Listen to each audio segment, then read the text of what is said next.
Yeah. Van Glorious, Van Gogh. Knowledge born. Yeah.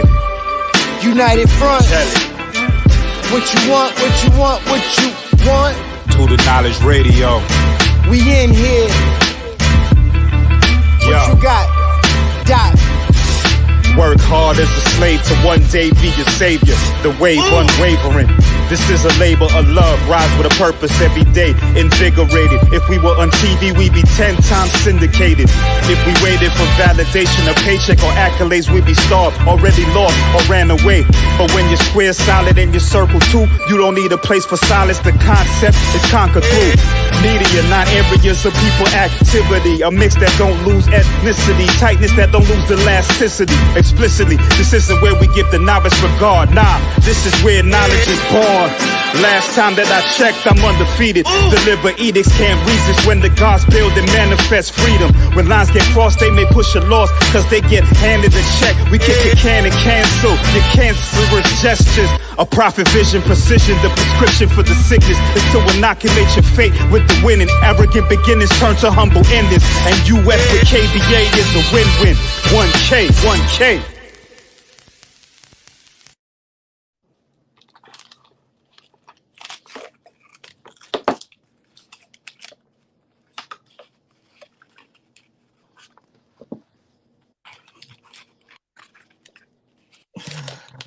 I see the goddess of healing working her magic right now, okay? She's putting together a concoction because we're about to get busy here tonight on Do Knowledge Radio. It's going down. So tell a friend to tell a friend we're on live. About to get this healing work together. This is about to be the most comfortable, uncomfortable experience of your life.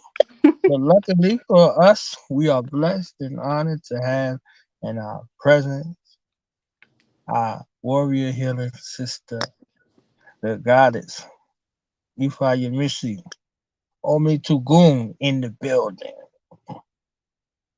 What's going on with sis? How you doing? Ashe.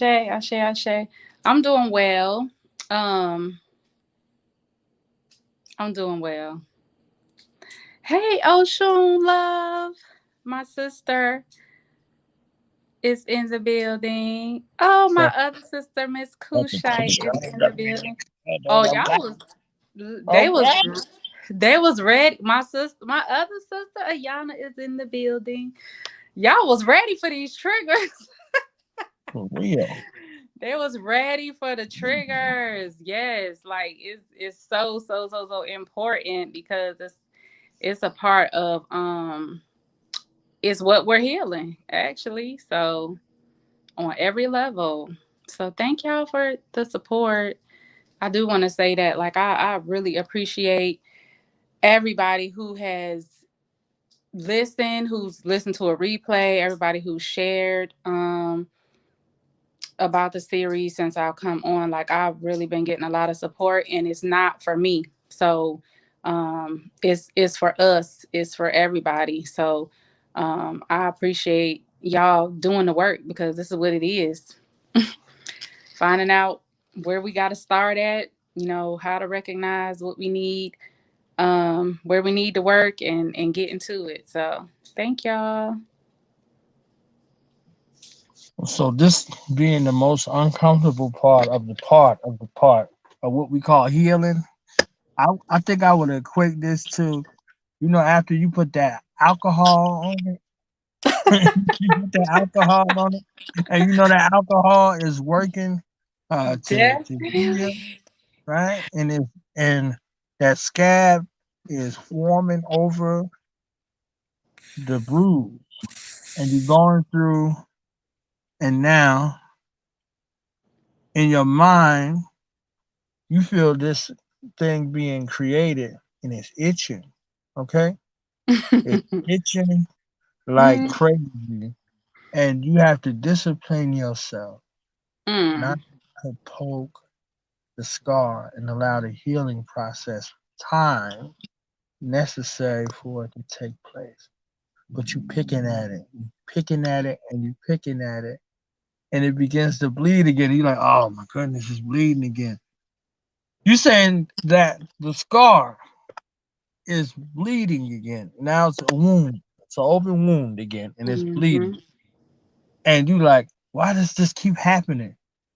You keep picking the scab. That's why. You can't wait for the scab to go through that process of regeneration. And after the scab reaches that point, it falls off. You can't, contain yourself from poking at the scab. You poking at the scab, you poking at it, you poking at it, you poking at it, right? And, you know, to feel something. It's excruciating. Yes. But you still poking at it because you want to feel something. You can't wait. You want to wait and see. You like, man, how long it's gonna take to heal? Is it gonna leave a real bad scar? If it's someplace visibly, you see what I'm saying? You like, oh man, Mm-mm. I'm gonna have a scar on my face. You still here though. You understand what I'm saying? Whatever this scar is from is evidence of a change taking place. But we don't Gotcha. want the change to take place. So we in this trigger situation, right?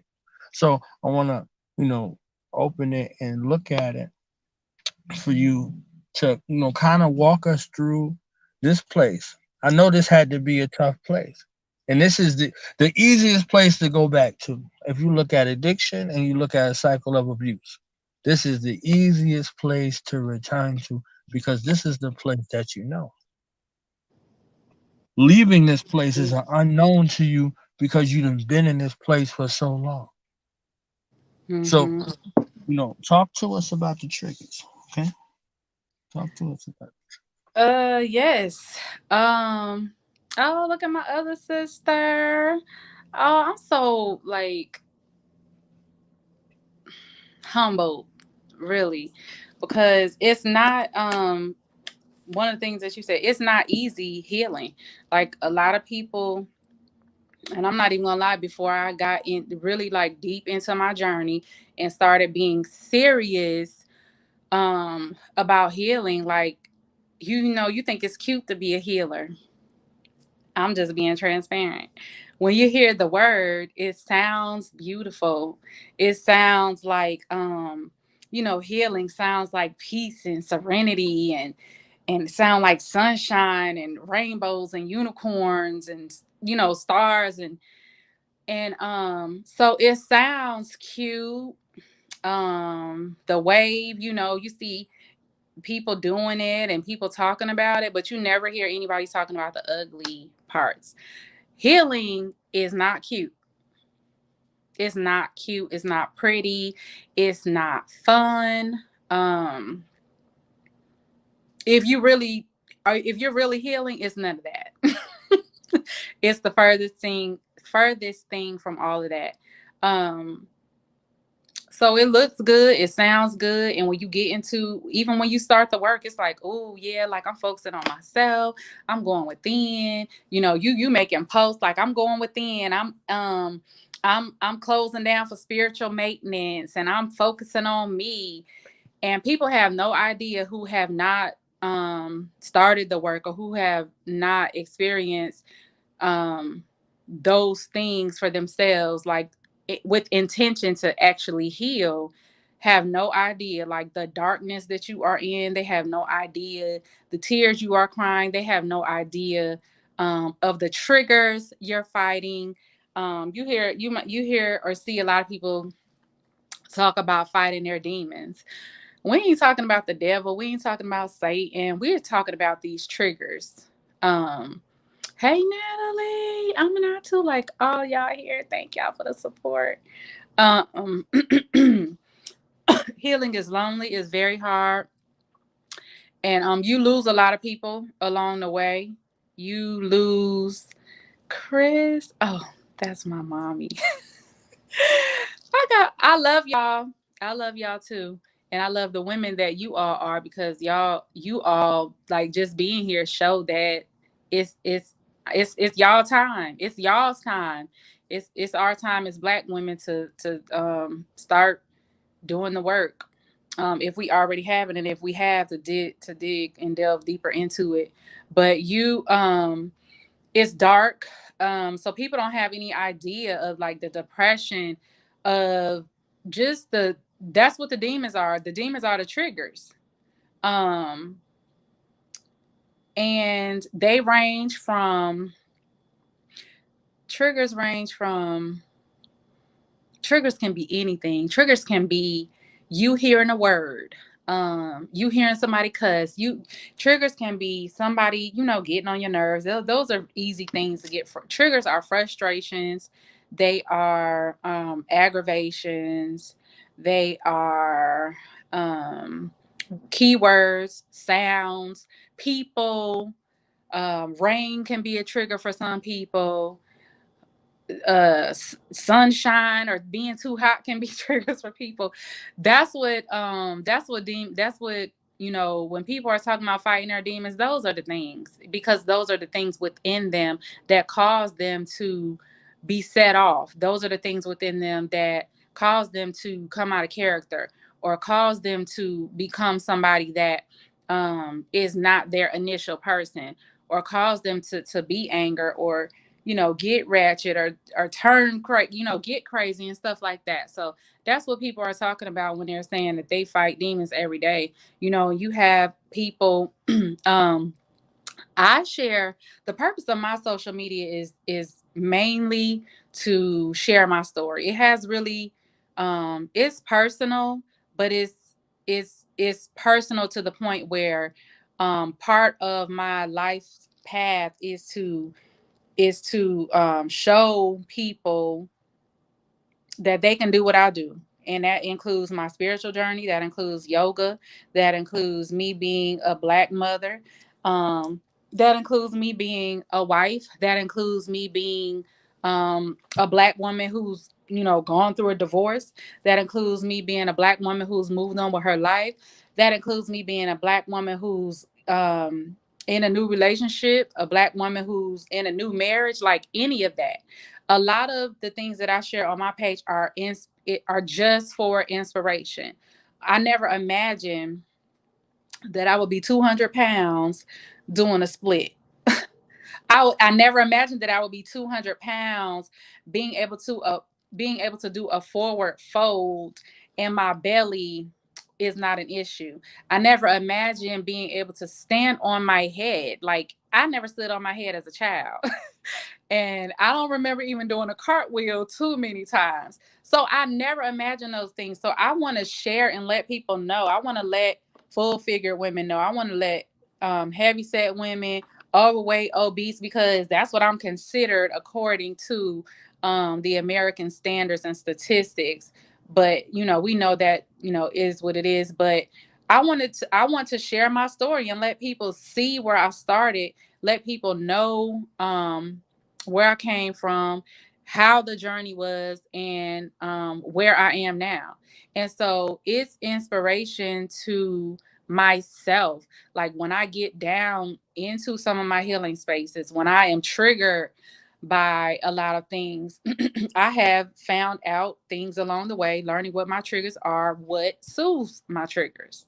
So um triggers are, we all have them, and anybody that tell you that they don't is not being honest. I don't care how much of a healer they are, how much of a priestess, how much of a whoever. I don't care how much healing you do. There's always some work to be done, and there are always some triggers. You can heal for 6 years, or 12 years, or 60 years, and you may get rid of one trigger, but I'm sure you got another one. Or you may not ever completely heal from a trigger. It's about learning how to recognize them, find out what sets them off, where they come from. So what is this trigger? Where did it come from? Why is it a trigger? And how do I begin to heal from it? Or how can I begin to contain it, or get it under control? Because they can be mild, they can be moderate, and they can be rageful. It's different levels of triggers as well, depending on what they are and where they come from.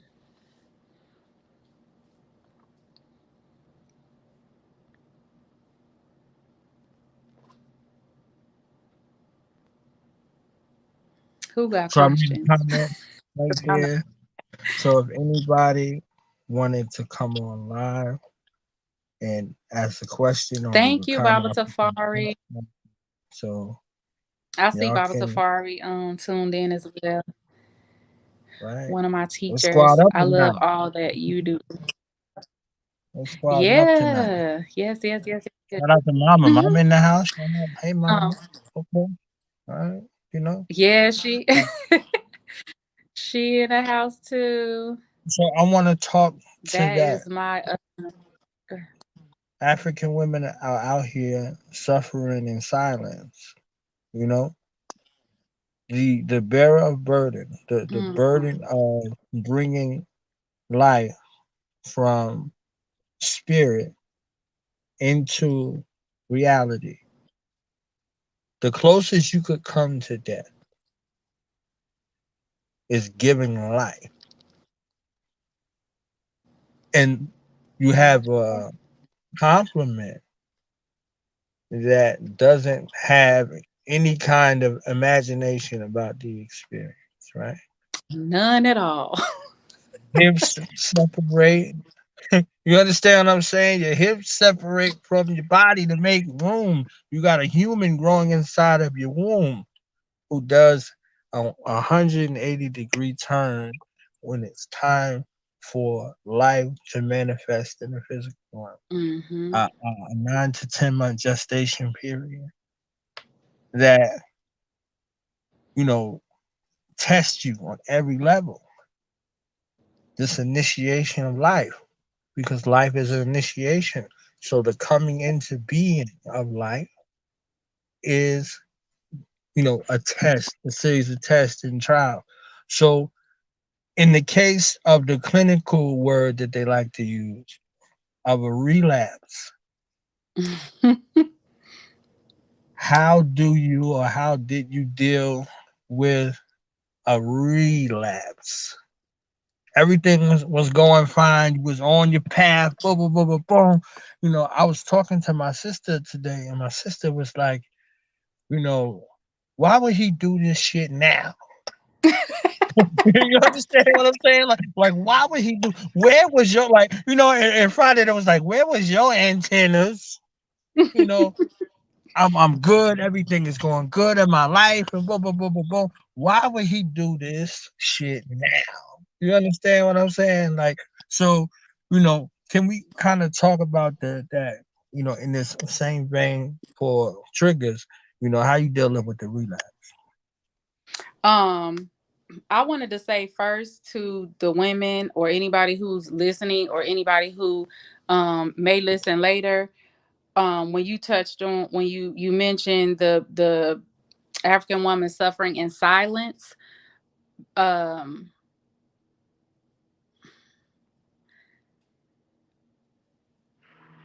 that's something that a lot of us need to address because we're afraid of this stuff right here. We're afraid to have the conversations and suffering in silence about the things that suffering in silence about the things that we need to heal from.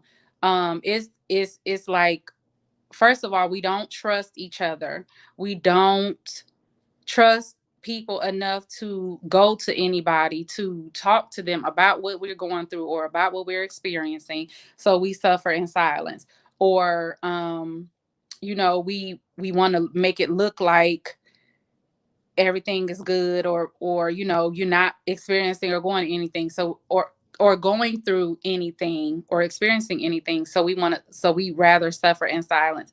When I say that is the most unhealthy thing that you can do, is not talk about it. And at my age, I always talk to my mom like I could always tell my mom anything. Um,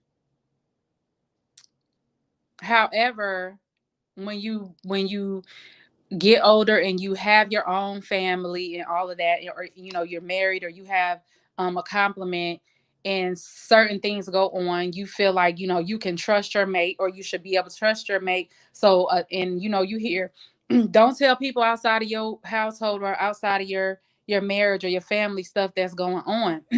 But sometimes women are experiencing things in those relationships that they can't share with their complement, or even men, but particularly you mentioned African women. So I just want to say, if you don't have anybody that you can trust, like, it's elders out here, and we are so far behind on who we should be reaching out to first. Like, there are so many elders, especially us, y'all on this live stream, in the conscious community, the Black community, Pan African community. We have elders, and people have lost the respect of our elders, period. So nobody is thinking to go to them. But I'm going to say, if you can't trust nobody, if you can't trust who you call your friend or who you call your sister, first of all, get rid of them.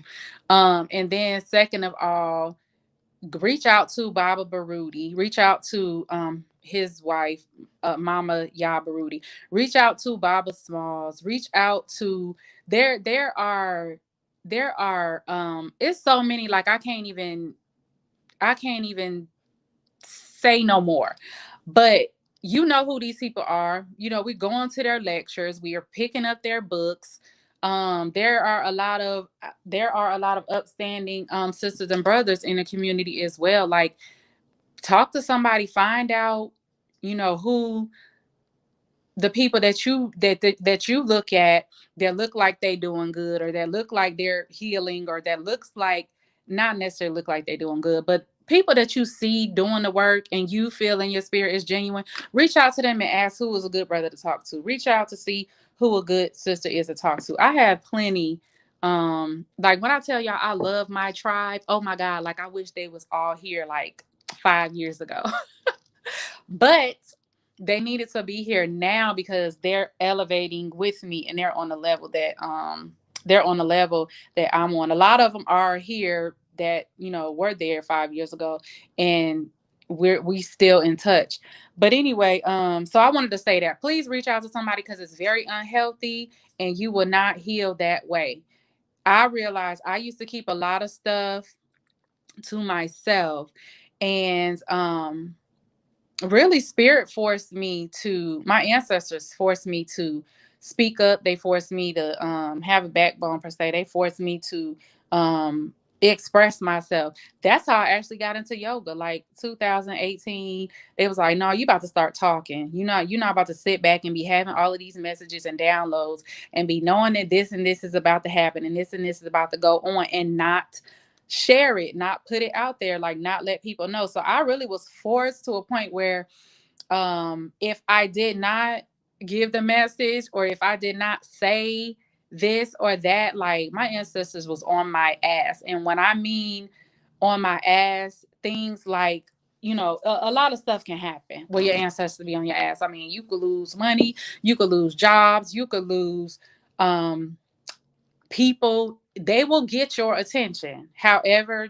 they deem necessary. And it's not, don't look at it as a bad thing, because it could be something that I'm focusing on that's taking my attention away from what I need to do for my journey, that is a part of my destiny. But they will get on you. And y'all that are hearing me, y'all don't have no excuses now, because that's what a lot of y'all been waiting on, or that's what a lot of y'all been needing, is to hear that it's time for you to step up and start doing the work. It's time for you to start healing those parts of you. It's time for you to stop using them excuses. And so now that you hear it, you don't have no excuse. So your ancestors gonna be like, you know what, you was on that live stream and you heard IfaYemisi say, so now they're gonna be on y'all ass, like, because it's time for us to be doing this healing. Like, we got babies, we got people got grandchildren, like, so it's time to stop playing. We are healing as a people. So anyway, that's what I wanted to say about that. Relapse. Y'all think or have heard about a person relapsing from alcohol or cocaine or heroin to relapse on the process of healing is just as devastating. I'm just gonna say that. And I saw the sister Tiffany put in the chat that she heard, or somebody once told her that you never heal your demons, or you never get rid of your demons, you just learn how to tame them. And that is true to an extent. And I will say that they can be healed if we do the work to heal them, because I have examples. And then I have a lot of examples of relapsing. And I said that I was going to be very transparent this evening and share, about some of my own stuff. I'm currently relapsed right now. So the process of relapsing is devastating. It's so devastating because when you have acknowledged, when you're aware, and when you have acknowledged, and when you have accepted that you need to heal from a certain thing, a person, or a place, and you get on that journey and you're doing that work, and you really, like, you're putting in the effort to do it, even if it's okay. I'm linking up with the full moon. I'm releasing this. I'm doing these rituals. I'm praying. I'm in my books. I'm reading this. I'm doing that. I'm taking time away from this. I'm doing my prayers like I'm supposed to. Staying away from this person. I'm deleting and blocking numbers. Whatever your process may be, like, you really, when you're really doing the healing work, you're putting work into it. And so for something to come up that triggers that thing that you have been working on, when you've really been working, and then it's not been and that thing hasn't been triggered for a while, is devastating. When I tell you devastating, I have been thrown into a place of depression, stress, anxiety, and I can say as a person, I can honestly say as a person, I have experienced depression. It's not a place that I have stayed, and only by the grace of my ancestors and Ola Dumari, the creator, that I am that I'm just fortunate, and I have been blessed to be able to pull the strength from my ancestors, to pull the strength from what I saw my mom and my aunts experience, to pull the strength from my sisters around me. Like, I'm just so blessed, because a lot of people cannot do that. A lot of people don't have that story to tell, or those people that they can think about and pull their self from that. I can be in a situation and be like, you know what, such and such went through this before. And I remember when she shared her story, she said that she took spiritual baths to help her. So just something as simple as that, or she said that she called on her grandmother. So it's people that can do that, and there's people that can't. But I've been fortunate enough to be able to get in one of those spaces and be like, you know what, this ain't even me. And not necessarily that it's not even me. It's like, I can't afford to stay in this place. I have 4 children that have to look at me, that I have to feed, that I have to go to work for, and I have daughters. So my children, if nobody else, get me out of places like that, because they will never experience the things that I've experienced if I have the opportunity to teach them, share with them, or show them. But relapse is devastating. It can really throw you off. It can make you be hard on yourself. It can make you not want to continue healing. It can make you feel like everything, all the work that you have done, has been worth nothing. But guess what? It's normal, and it's part of the process, especially if you are just beginning your journey. And depending on what the trigger is, or where it stems from, and what triggers that thing to go off, it can be even harder. um it can be easier to relapse and harder to come back from. Let's put it like that. So Relapse is devastating.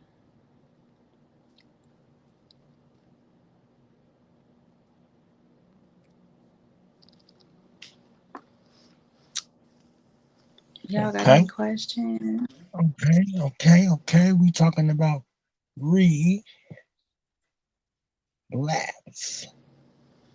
Like re is again. You know, re is again. Like it, it's not the first time, but it could be the last time. Mm-hmm. You know, it's relapse. You see what I'm saying? So Yes. there are things Mm-hmm. because when we look at relapse, we look real close at triggers because something made you relapse. You know, when you deal with Right. alcoholism, when you deal with abuse, because these are all things that have become coping mechanisms for the American experience, Mm-hmm. the transgenerational American experience. So we're talking about triggers. We need to be able to recognize triggers in everything that we do. The fact that Yes. we wake up in America every single day, like our ancestors did, and they didn't get the opportunity to heal from those traumas that were passed through them, those atrocities that they had to witness and experience. So whether it was directly or vicariously, just to hear about something. You know, I brought up the birthing process for a reason. Just imagine your foremothers giving birth to a child and never seeing that child again. Mm. Now, the analogy of where do babies come from, you know, the tale that they tell us about the stork bringing the babies to the doorstep. It was an animal that brought the babies to our foremothers' doorstep. This Mm-hmm. animal. So not only did you have to build a family from whatever, whomever that this beast brought to your doorstep, you had a longing in your spirit to see your children. And you had to experience the anguish of giving birth and the pain of not knowing who you gave birth to. Mm. Your baby calling to you and you calling out to your baby. Look at this disconnection of the African experience. You know, we're divorced from Mother Africa. We were taken out of her womb and brought here. And we fought like hell to get back to the mother continent. And when we saw no way, many of us said, all right, I'll be back next time. Mm-hmm. And checked out. So through the ancestral womb of this repetitive cycle of life, because we're life affirming people as African people, Ashe. we are confronted not only with our traumas and our triggers, we have biological traumas and triggers, and as the great mother has been teaching me, we have spiritual triggers as well Ashe. from the spiritual trauma that we've undergone. You see what I'm saying? So from Definitely. our spiritual ancestry and our biological ancestry that are there that Yep. we need to heal from. So, you know, when we begin the healing process, we're beginning the healing process for our maternal and paternal lineage that can join together. And that assignment we signed up for, like, yo, just send me down there. I can handle that. I got that. With That's a so hand. Don't you don't funny. matter what hand. Just give me a hand. Let's go. Let's That's go. so I'm gonna show funny you because how to do this. I always be like, if I don't remember signing up for this. Ola Damari, I don't remember signing up for this. Like Right. I say that all the time in a So joking way, but you are absolutely right.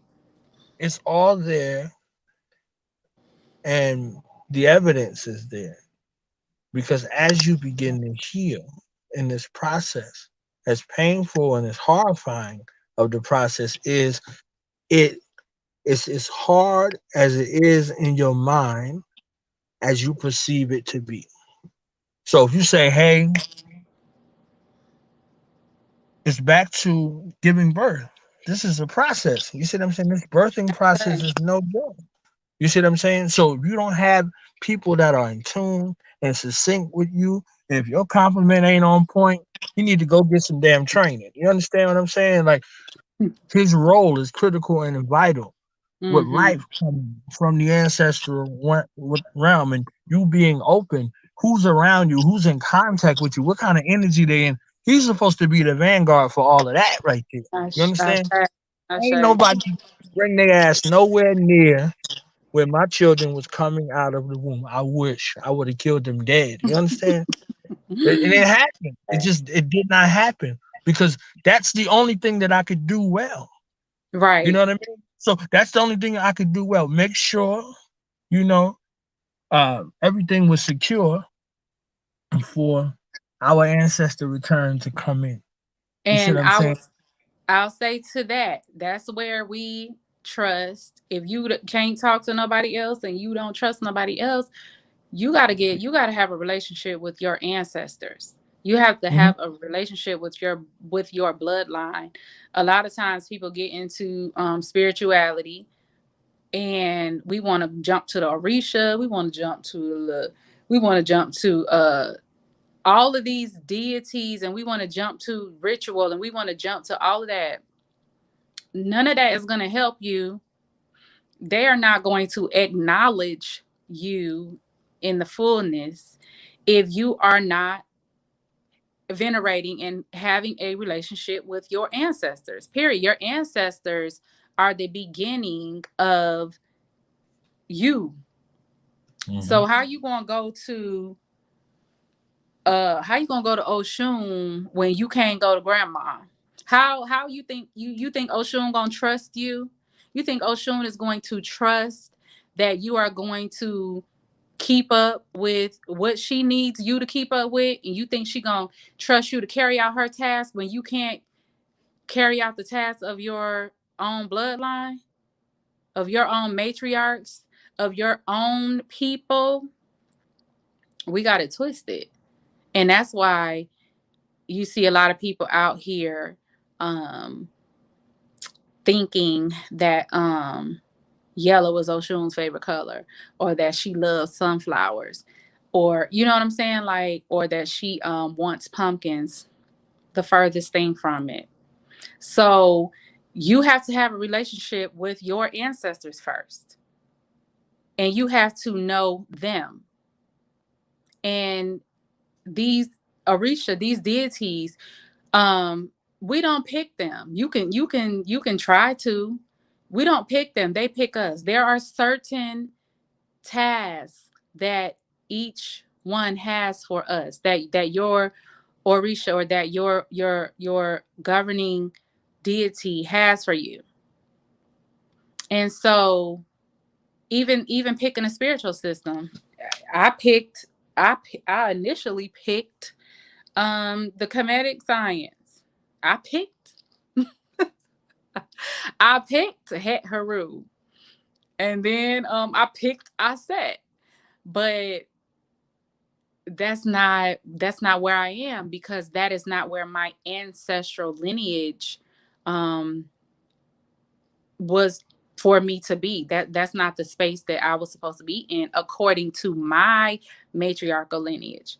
So get to know your ancestors, and all of that, the other stuff will come.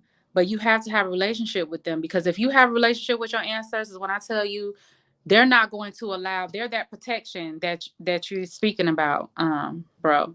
They're that protection. They're not gonna let, when you're doing this healing work and you're doing what you're supposed to be doing, you're carrying out the task, and you healing for your children, you're healing for your generations, you're healing for the all of the family. I have family on my mother's side that that look here and there, that may look here and there with African spirituality, or might get into a little something. But I am the pillar in my family. I'm going back to Africa, particularly and specifically to go see what I'm going to see about my grandmothers. I'm going to see about my great grandmothers, about my great great grandmothers, about my great great great grandmothers. I'm going to see what they want for me, what they have for me. I'm going to see and get their full blessing. I know what my purpose is. I know what my destiny is, and I'm going to get their blessing. And I'm coming back with it. I'm bringing that back over here so that I can continue to do the healing with the blessing of my ancestors, with the blessings of Ifa together. So get a relationship with your ancestors and you will be protected. You will be guided. You will be led to the people that you can trust. It's a painful journey. That's birth is a journey. Like it's a 9-month journey. And then it's a journey for your baby to come down that womb. It's a journey for us to get these triggers out of our systems. It's a journey for us to get to a place of being able to tame them. And it's work. You know what I'm saying? When you having a child, you don't barely, just push one time and they out. And if you are pushing one time, then your womb has been doing the work of them contractions and it's been painful. So the ancestors are that protection. They gonna stand by. They're not gonna let believe me, I have questioned and I have saw and I have questioned again and I have saw. And then it was a time where I like, you know what? Mine ain't gonna leave me out here looking crazy. And now I just know, you know what I'm saying? So it's an experience and it's a journey. And even at my point, I feel like, gosh, like it took me so long to get here. And why so long or whatever, because it's a journey. I didn't get here overnight. And when I tell y'all, I have a lot of work to do. I see myself every day. I've probably been crying every day for like the last month because I'm healing and it's not a bad thing and I know that I'm healing. Like I said, right now I'm experiencing a relapse. I'm experiencing a relapse because I am currently having an experience, a great experience that I'm not used to, because this is okay. I have experienced this experience. I've experienced this situation before, like being put in this situation before. But the experience that I'm having is so different. It's so much different and it's so much more real and it's so much more of what I want, and it's so much more of a dream come true, and it's so much more of like a blessing, and so much more of like everything good that I can't stop looking with my cat eye. I can't stop, peeking around corners like, nah, I can't stop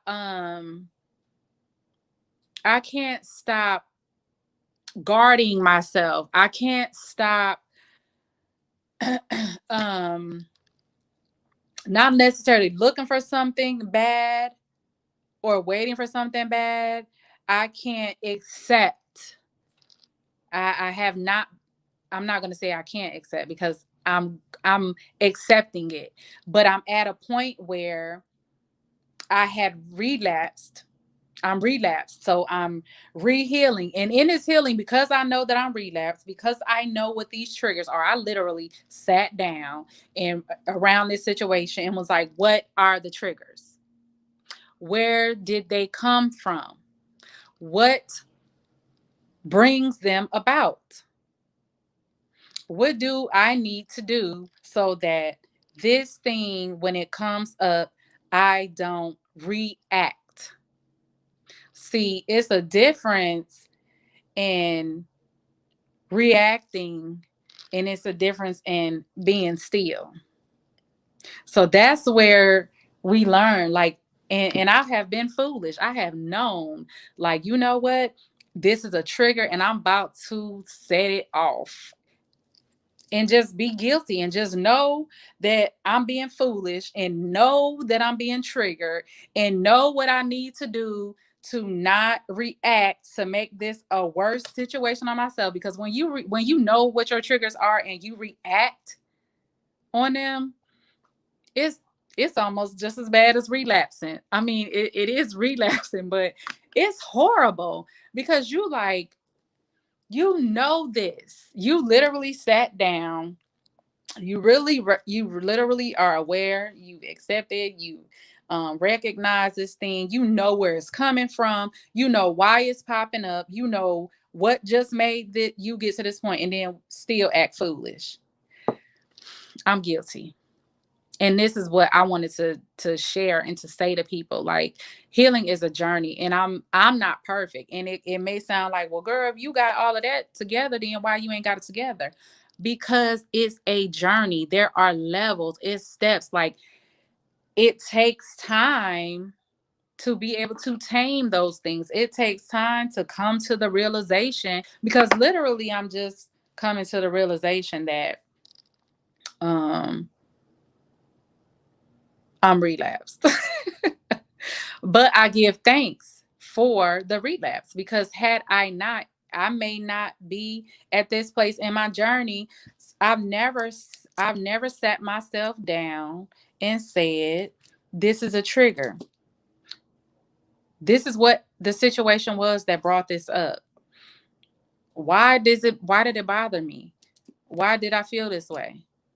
Where did this initially come from? Like, what experience have I had that makes me feel this way about it happening now? I've never done that in my journey. So even though I'm relapsed, I'm not being hard on myself like I was initially. But when I thought about it yesterday, I was like, oh my gosh, like, I give thanks, because had I not relapsed, I wouldn't be at the point of writing this down. And even though I knew that I was being triggered, now the next time, I'll know that I'm being triggered. I won't react because of how foolish I looked and felt and actually was when I reacted. So now I know what I'm going to do is I'm going to turn off my phone and I'm gonna go to bed. I'm gonna go lay down somewhere, because that's what's gonna help me. Like, is to not have access to be able to react in this particular situation. So don't be hard on yourselves about relapsing. It's easier said than done. But when you relapse, since you're able to hear this, when you relapse, look at where you are in your situation and ask yourself, how did I get here? Like, I thought I learned this lesson, and I've been there plenty of times. But write it down. And I guarantee you that it'll probably be a long, long time before you have that episode again. And it may not be, but more than likely, because you have made it plain and you see this, and I'm telling you, when you relapse and you relapse and you act the fool, or you react and that you could have prevented it, you feel so silly. You feel so silly that you ain't even gonna want to do it. You ain't even gonna want to do it again, especially if it involves other people or it involves somebody else that's healing as well, and they can see you, or they're familiar with you. Because my sisters be like, sis, now you know better. Like, that is so sad, and so they hold you accountable. So I just wanted to share that. Like, you know, write it down. Try not to be hard on yourself. It's easier said than done. More than likely a lot of us will be hard on ourselves, but you're healing, and give thanks that you're having these episodes, because it allows you to pinpoint. It gives you the opportunity. Now, if you're going to do the work, you got to do the work. It gives you the opportunity to sit and say, why the hell did I act up like that? What happened when I acted up like that? What caused me to act like that?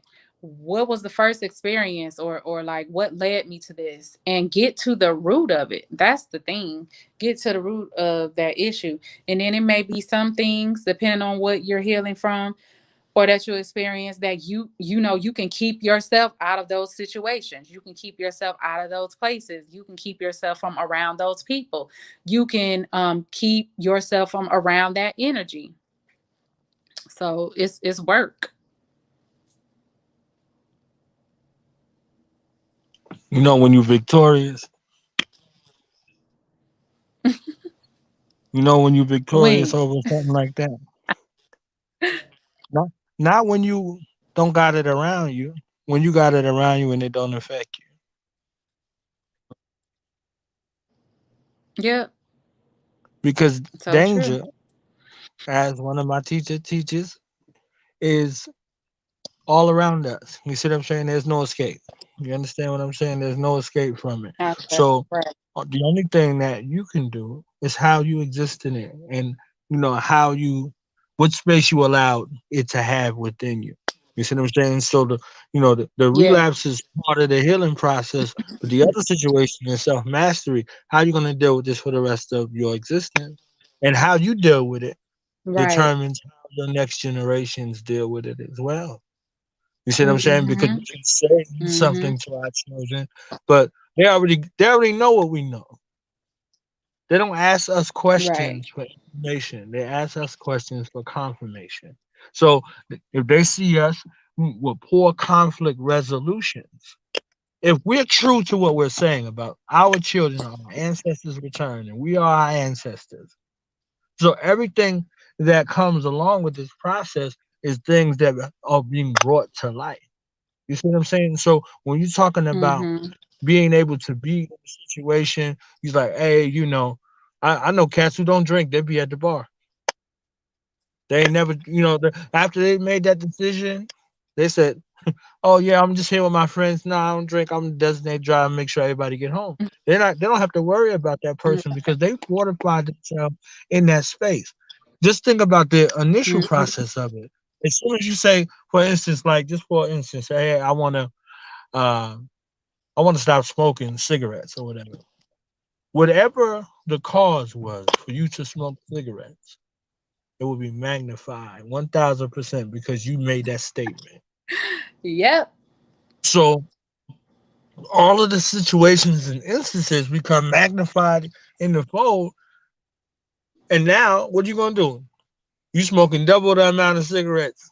But you said you gonna stop smoking cigarettes. You understand what I'm saying? So It get these worse. things come back around to see if you are who you say you are. Because whatever comes from your mouth as a declaration or your mental, you bring it into existence. You see what I'm saying? So now, if you are who you say you are, you're going to do what's necessary to ensure that Exactly. what you say You and got what you to. do is congruent. You see what I'm saying? So You got that to. part of the essence, when you're looking at mastery, when you become victorious over that, this is something Mm-hmm. that'll lead you out of the space of the triggers. Now the triggers are welcome. They ain't shunned. You understand what I'm saying? Because you still gonna be triggered, but what you gonna do with the trigger when it shows up? You Yep. know, it's a propeller. Like a trigger belongs on a weapon. It propels something forward. It's to be used to propel something forward. Ashe. So what are you going to use that for now? Are you going to allow it to consume you and control you? Or are you going to use it as a weapon for your defense, for your upliftment, for your elevation? Yep. So now that I shared with y'all about my relapse, and I know what the triggers and all of that stuff is. Ashe. What we think, what we feel, what we speak, we create. Oh my goodness, that is so true. And that is the very reason why I'm not going to allow um these triggers that trigger this relapse to be triggers anymore. They may be triggers, but I'm not going. I know how to handle them now. And this is funny because I every week that I have been doing this series, the thing that the topic is I have been experiencing.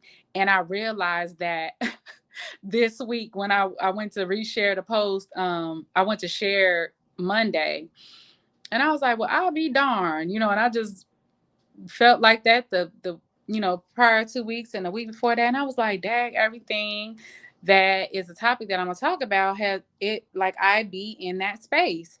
And I'm sure it's also because I'm constantly healing, but like this one was like really big because I was just like last week, like, oh my goodness, like I'm so triggered, like I'm really experiencing this thing, and I'm having to sit with myself, and now I'm writing stuff down. And that's something that you do not want to do. You do not want to think up stuff to the point where it manifests. Now let me tell you something. We are real good at manifesting some negativity. Okay, like negativity, think about it, y'all.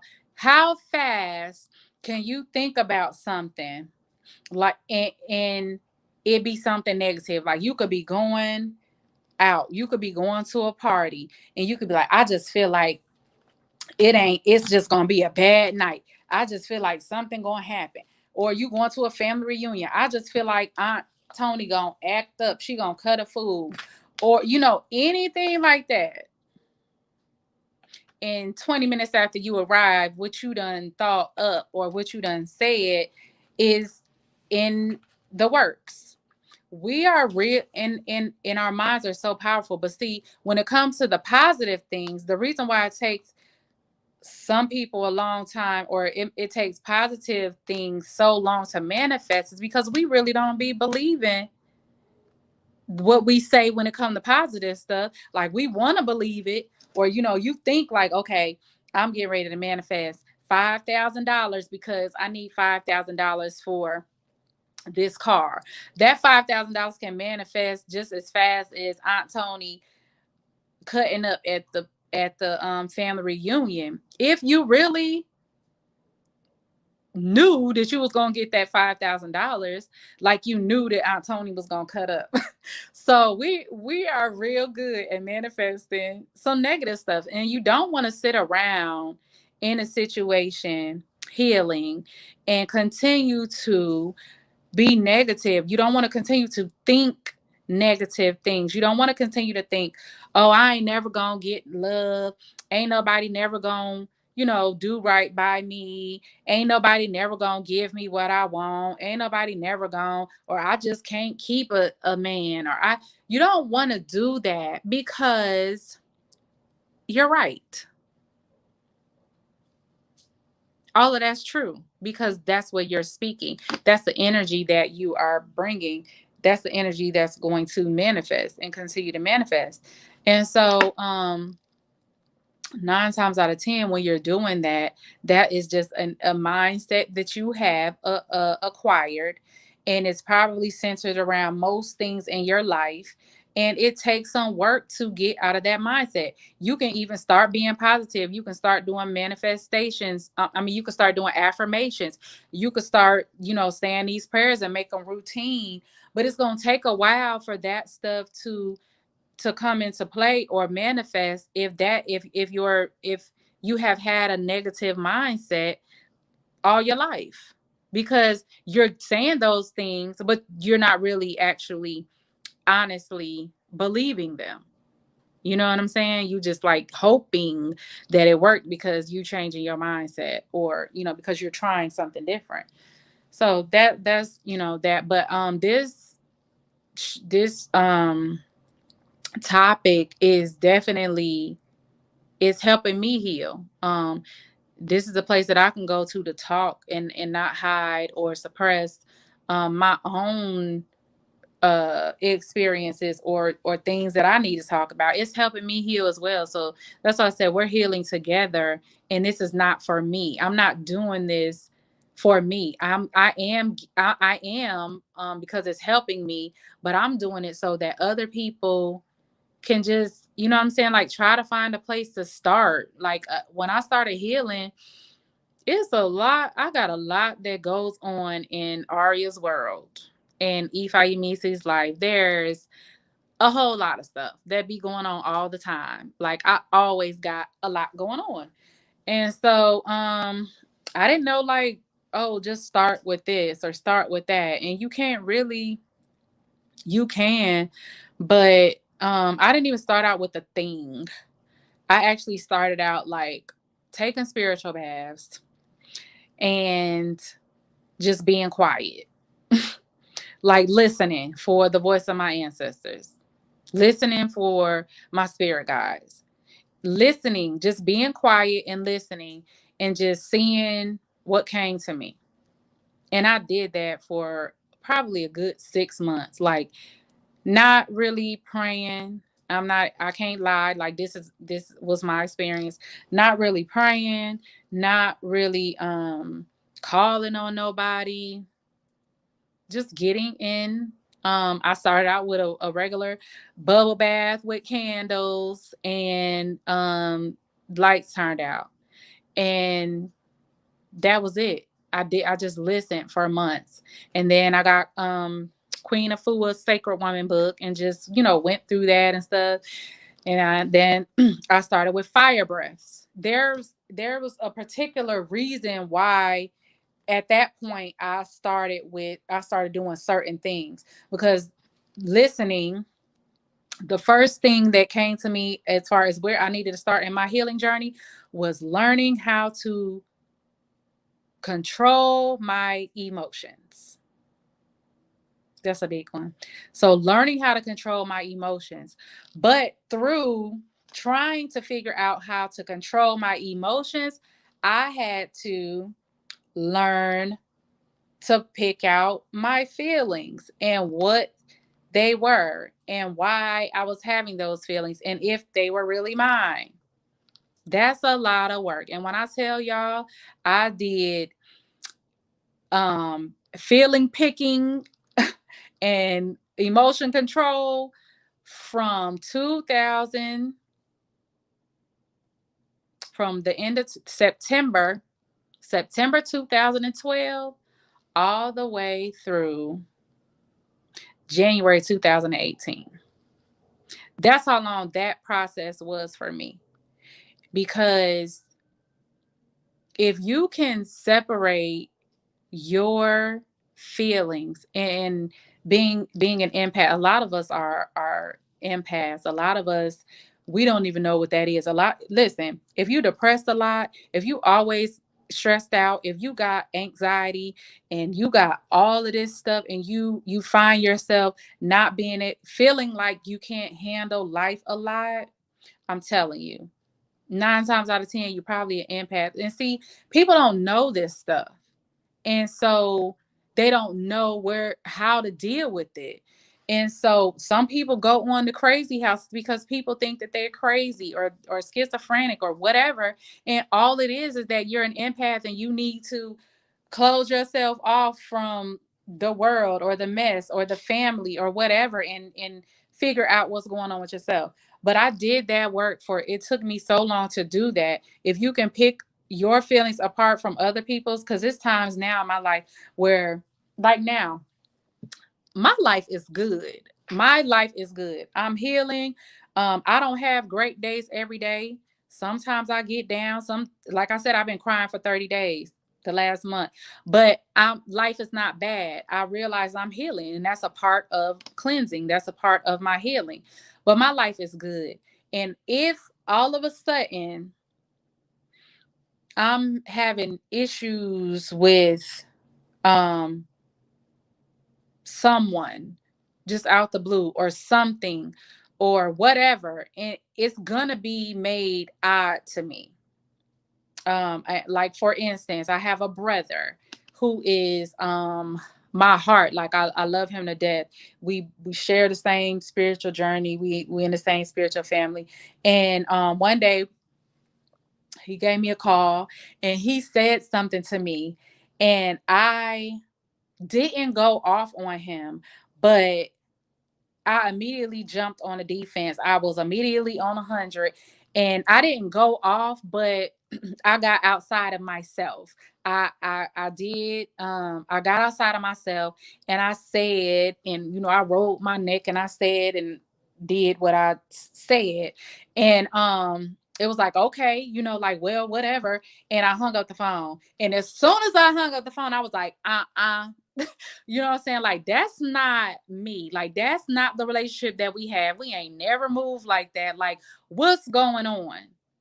So that it was made known, like, so I had to check the energy that was around me. And I had to find out what energy he had been around, because it's not you all the time. It's not your feelings. I'm telling you, if you got a friend that's always calling you and she a Debbie Downer, and people always dead, or grandma always sick, and this is not funny. It's not funny. I'm laughing. I'm laughing to keep from crying, because we experience this stuff and people think that it's crazy when you talk about it or you mention it. But if something is always wrong, nothing is never right. Like, we all have issues and problems. You know what I'm saying? And we all are probably always going through something, at least one thing that's negative in our lives.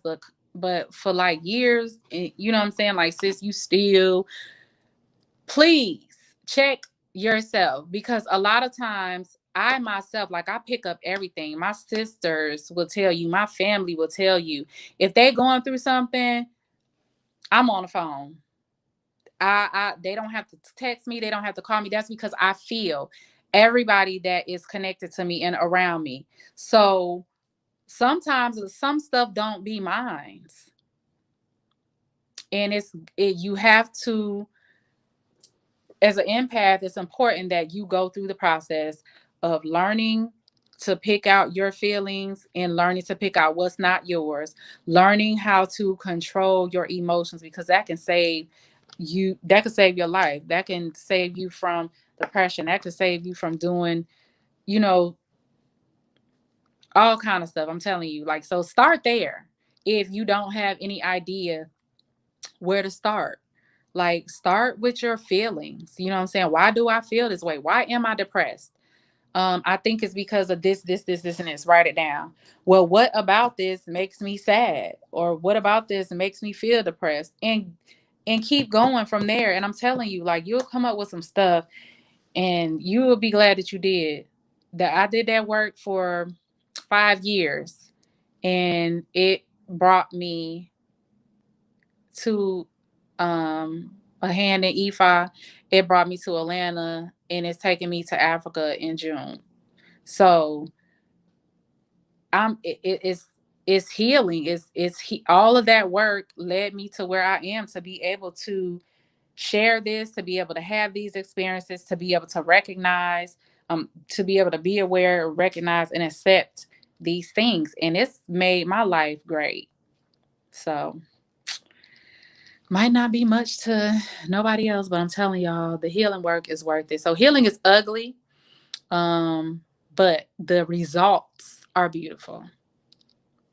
The results are beautiful. The results are worth every tear. It's worth every piece of snot. It's worth every down day, dark day. It's worth every rainy day. Like, the results are what is beautiful.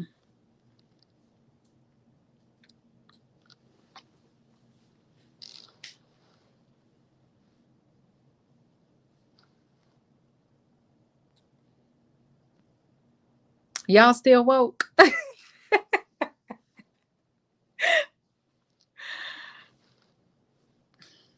I think we're done. Brother done.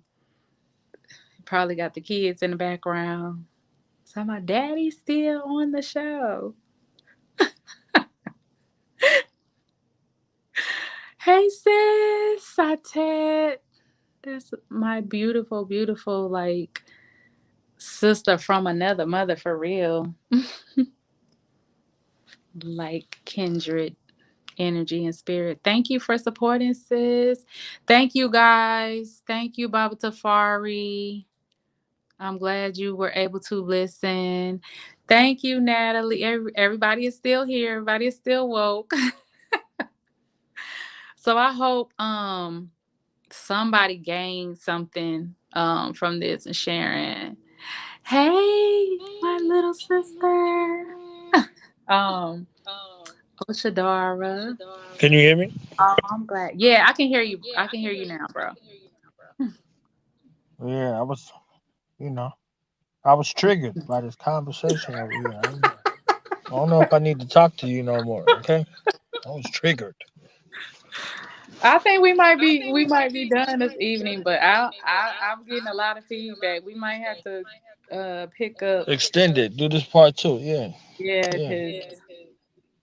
because it's definitely like one of the biggest parts of healing because yeah, you got the triggers, you got the relapse, and what's next? So Yeah, we're gonna talk that baby boy.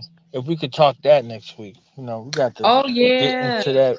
Well, maybe the week after next. Because I think you already and got something planned for the next week. So the week after next, we oh could get yeah. into that baby boy because that ties into a lot of the subjects that we've gone over thus far. Exactly, especially the root of where the triggers and things come from. And you touched on that as well. And the our DNA.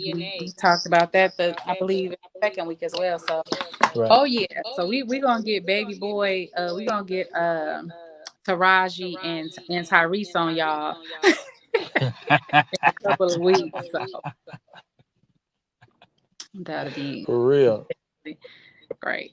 So thank you, bro, for extending the invitation again for me to do this series and for just being a great and powerful outlet for us African peoples to get our voices across for people to be able to teach and share and heal. Doing the Yeah. knowledge, going do the knowledge. Right. Okay. Tell them about the business before you go. This we got to be about some business before we go. Yes, Okay, yes, I ain't yes, yes, playing. yes. Tomorrow is a big, big, big, big day for me. I am finishing. I got to give my sister Ayana a shout out. I'm finishing up um the website, like all the products and services will be on the website. The flyers will be out for the services that will be being offered, and there will be a big launching coming soon. We're gonna be ready for February. We celebrate no Valentine's Day, but we are definitely going to have our packages and services available. So Omi Ife Essentials, Self Love and Self Care Healing Boutique is on the way. Is here. People have been receiving products, testing them, using them. So when I come out, um, when everything is out there, already got clients, already got customers, already have so much support. I mean, I already have reviews. I'm going to be sharing all of this stuff because um I'm excited. People are loving it. And so it took a little bit longer because I'm not coming out as a facade. I'm not coming out to be a follower, do what anybody else is doing. Like I have been working on this for years and it's just happening. So um we're launching. We're mobile. We are actually at the place of looking at space in the physical. So Omi Ife Essentials, Self Love and Self Care Healing Boutique. You can find me on Instagram, and you can also find my website, www.omiifeessentials.com. And we're out of here. For real. Okay. Ashe. See y'all next week. Appreciate everybody coming through and showing love. Ongoing series. So we out of here, y'all. Peace.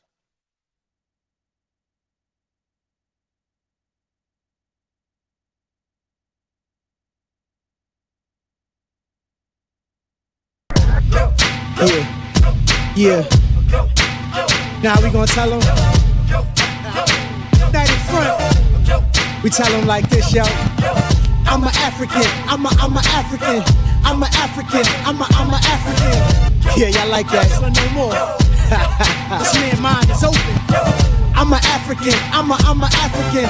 I'm an African. I'm a. Let's get And back that to motive the is best developed by recognizing the common enemy.